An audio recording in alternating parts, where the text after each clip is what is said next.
చెప్పుకుంటే పోతుందంటారు. కానీ చెప్పినా కానీ ఈ రోజుల్లో పోదు. సీఎం రేవంత్ రెడ్డి ప్రతిపక్షంలో ఉన్నప్పుడు ఎన్ఆర్ఐలను ఇష్టం వచ్చినట్టు తిట్టాడు. మంత్రి కేటీఆర్ అమెరికాలో ఎన్ఆర్ఐగా ఉద్యోగం చేయలేదని, అక్కడ పాయకాన్లు కడిగాడని, ఎన్ఆర్ఐలో అంతా అమెరికా వెళ్లి అదే పని చేస్తారని, ఇక్కడికొచ్చి పోజులు కొడుతుంటారని ఒకానొక సందర్భంలో నోటికొచ్చినట్టు మాట్లాడాడు. ఇప్పుడు కట్ చేస్తే ఇన్ని మాటలన్న రేవంత్ రెడ్డి గెలిచి సీఎం అయ్యాడు. ఎన్ఆర్ఐల ప్రాపకం కోసం, పెట్టుబడుల కోసం అమెరికా వెళ్లాడు. అయితే కేసీఆర్, కేటీఆర్లు వెళ్లినప్పుడు ఘనంగా స్వాగతించిన ఎన్ఆర్ఐలు రేవంత్ రెడ్డి వెళితే పట్టుమని 10 మంది కూడా లేరు, స్వాగతించలేదు.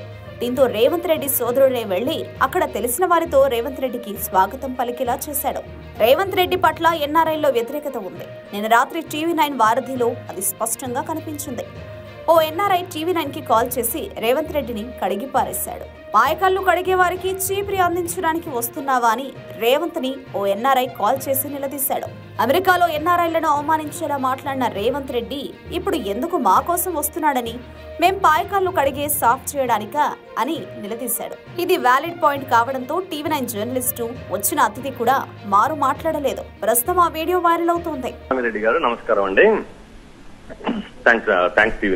నాకు ఒకటి, రేవంత్ రెడ్డి గారు అమెరికా రావటం నిజంగా నాకు 2 క్వశ్చన్స్ ఉన్నాయండి. ముఖ్యంగా ఎన్ఆర్ఐలు అనే పదానికి ఒక కొత్త పదం చెప్పి నాన్ రిలయబుల్ ఇండియన్స్ అని చెప్పిన రేవంత్ రెడ్డి గారు ఏ ముఖం పెట్టుకుని అమెరికాలో ఎన్ఆర్ఐలను కలవడానికి వస్తున్నాడో దీనికి ఫస్ట్ రీజన్ చెప్పాలి. రెండోది, ఎన్ఆర్ఐలు అంటే అమెరికాలో బాత్రూమ్లు కడుక్కుంటారంటే మాకు ఫినాయిల్ అందియడానికి వస్తాడా? ఇప్పుడు మేము బాత్రూమ్ కడుగుతుంటే, లేకపోతే చీపురు కట్ట అందియడానికి వస్తాడా, లేకపోతే మేము ఫినాయిల్ పోతే ఆయన గడడానికి వస్తాడా?